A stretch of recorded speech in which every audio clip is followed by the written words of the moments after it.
Hello guys, j'espère que vous allez bien, moi je vais super bien. Alors aujourd'hui on va se pencher sur une vérité un peu paradoxale dans le monde de la photo pro. C'est une idée qui honnêtement peut complètement transformer une carrière.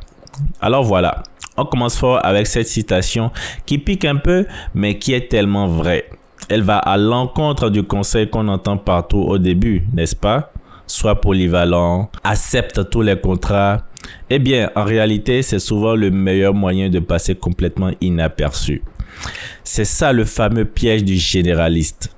D'un côté, on a le photographe couteau suisse qui finit souvent complètement fatigué, à courir partout, à devoir sans cesse baisser ses prix pour rester compétitif. Et de l'autre, le spécialiste. Lui, il n'est pas juste en train de survivre, il construit quelque chose de rentable et solide. Alors, pourquoi est-ce qu'on est si nombreux à tomber dans ce panneau? Eh bien, ça se résume à une émotion humaine très simple, mais incroyablement puissante. La peur de passer à côté de quelque chose. Le réflexe, on le connaît tous. On se dit, attends, si je me spécialise uniquement dans les portraits d'entreprise, ça veut dire que je dis non aux photos de mariage, aux photos de famille, et donc je refuse de l'argent. Surtout quand la trésorerie est un peu tendue, c'est une pensée qui peut paralyser. Sauf qu'en fait, c'est une grosse erreur de calcul sur le long terme. Pour bien comprendre, il y a une analogie qui parle à tout le monde, celle du médecin. Imaginez un problème cardiaque sérieux, très sérieux. Va-t-on voir un généraliste qui est super sympa et pas trop cher? Ou est-ce qu'on cherche le grand cardiologue, celui qui est hyper demandé, qui coûte une fortune, mais qui est l'expert absolu? La réponse est évidente, non?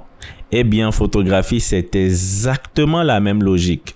Et attention, ce n'est pas juste une mode passagère ou un truc local, c'est une réalité économique qu'on observe partout dans le monde. Que l'on soit à Paris, à Montréal, à Dakar, en Côte d'Ivoire, au Bénin, etc. Prenons l'Europe. Le marché est complètement inondé de photographes talentueux. Alors, arriver en disant simplement « Bonjour, je fais de très belles photos », ça ne suffit pas du tout. On est noyé dans la masse. Pour sortir du lot, il faut être la référence pour un besoin bien précis. Maintenant, allons au Canada. Là-bas, les charges, les coûts pour faire tourner son affaire, ce n'est pas rien. Donc, pour être rentable, il faut pouvoir facturer des tarifs premium. Et qui paie ces tarifs-là? Sûrement pas un touche-à-tout. Non. On paye le prix fort pour un expert qui piche notre secteur sur le bout des doigts. Et si on regarde sur de nombreux marchés africains en pleine expansion, on voit la même chose. Pour passer du mode débrouille où l'on essaie juste de joindre les deux bouts à une vraie entreprise qui cartonne, la clé c'est de se bâtir une réputation en béton, devenir le roi du mariage ou l'incontournable de la photo publicitaire. Alors désolé de t'interrompre dans cette vidéo, mais j'ai une surprise pour toi. J'ai créé pendant vraiment des mois une formation gratuite de 1 heure qui va condenser les secrets en photographie. Donc je sais que des fois quand tu commences, tu manques d'expérience, tu sais pas par où commencer, qu'est-ce qu'il faut apprendre en premier. Dans cette formation condensée là, je vais t'apprendre vraiment les bases de la photographie pour que tu puisses vraiment trouver ton premier client et en vivre. Donc n'hésite pas à cliquer à la fin de cette vidéo sur le lien en bas de cette vidéo justement qui va te permettre d'apprendre vraiment les bases de la photographie dans cette formation d'1 heure. Et je te garantis que tu verras que c'est une formation qualitative et tu m'en diras des nouvelles en commentaire. Allez, je te laisse continuer ta vidéo. Bon, la solution alors? Comment on fait pour construire cette fameuse spécialité? La réponse est de définir ce qu'on appelle un avatar client. Attention, un avatar, ce n'est pas juste une fiche démographique du style femme 30 à 40 ans qui aime les chats. Non, non, non, c'est bien plus profond. Ça veut dire rentrer dans la tête de son client idéal, comprendre ses peurs, ses aspirations, ce qui le motive vraiment à acheter quelque chose. Prenons un exemple hyper correct pour que ça soit bien clair. Voici Marc. Marc a 45 ans.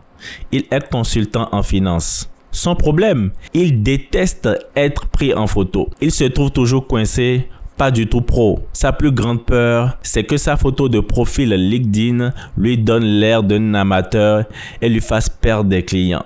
Son objectif, c'est de projeter de l'autorité, mais en restant accessible. Du coup, De quoi il a besoin? D'un expert qui va le mettre à l'aise et lui garantir un résultat qui inspire la confiance. Vous voyez, on ne parle plus à des chefs d'entreprise, on parle à Marc. Et c'est là que ça devient puissant. Une fois qu'on connaît Marc sur tout le bout des doigts, toute l'approche marketing se transforme. Elle passe de générique à magnétique. Regardez cette comparaison, c'est flagrant. D'un côté, le marketing générique qui dit « Je fais des photos incroyables avec mon appareil de 50 mégapixels ». Franchement, Marc, il s'en fiche complètement. Et de l'autre côté, le marketing ciblé qui dit « J'aide les consultants en finance à inspirer confiance sur LinkedIn, même s'ils détestent poser. » Ah, là, Marc tend l'oreille. Ça lui parle. On ne vend plus des photos, on vend la solution à son problème. Je sais ce que certaines pensent. Ok, c'est génial, mais ça a l'air compliqué de définir cet avatar tout seul. C'est vrai que ça peut être un peu frustrant de partir d'une page blanche et ça peut faire peur. Mais la bonne nouvelle, c'est qu'aujourd'hui, on a des outils pour nous aider. Et oui, l'intelligence artificielle peut être un assistant marketing redoutable. C'est assez simple en fait. On ouvre un outil comme ChatGPT, on lui explique qu'on est photographe, on précise le domaine qui nous intéresse, disons l'immobilier par exemple, et notre région, et ensuite on lui demande de jouer le rôle d'un expert marketing et de nous lister les 3 profils de clients les plus rentables avec leurs angoisses, leurs points de douleur, etc.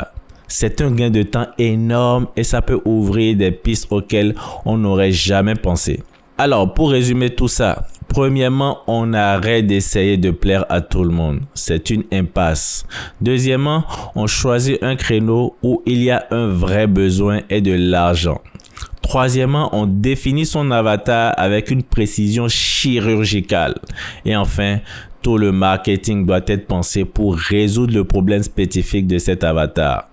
La spécialisation, ce n'est pas se limiter, c'est se donner un super pouvoir. On va se quitter là-dessus avec une question à méditer. Prenez un instant pour y réfléchir. Aujourd'hui, est-ce que votre marketing, votre communication, vos photos, est-ce que tout ça parle à tout le monde ou est-ce que ça s'adresse directement à votre marque? La réponse à cette question, elle peut vraiment tout changer. Si tu as des questions, n'hésite pas à le mettre en commentaire. Cela me fera un plaisir de te répondre. Sur ce, moi je te laisse. Tchuss!